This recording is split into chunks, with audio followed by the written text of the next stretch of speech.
Hello, everyone. I hope you are doing well.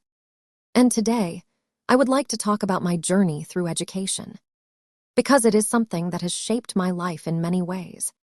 And I think many of you can relate to these experiences.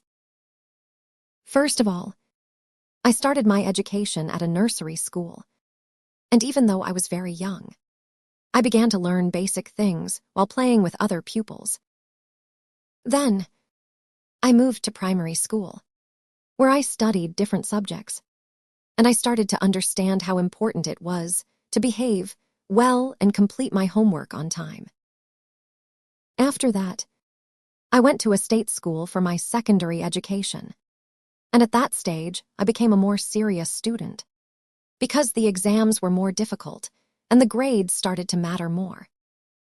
At the same time, I followed a timetable every day, and I had to manage my time carefully to study, revise, and prepare for each test.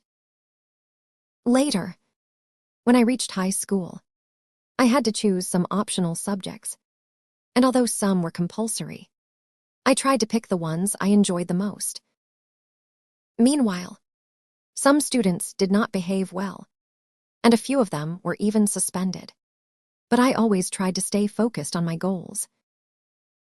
In addition, I spent a lot of time in the classroom and in the library because I wanted to pass every exam and get good marks. However, there were moments when I felt stressed, especially when I had to take an important exam.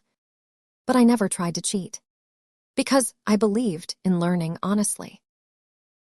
Eventually, I finished school and I decided to go to university, where I started my degree. And I also applied for a scholarship to help with my studies. During that time, I met great professors, and I used the facilities to improve my knowledge and develop new skills. Finally, after years of effort, I graduated, and I felt very proud of everything I had achieved. To sum up, education is not only about passing exams, but also about growing as a person and learning valuable lessons for life. Goodbye, everyone. Thank you for listening, and I hope my story inspires you to keep learning and never give up on your goals.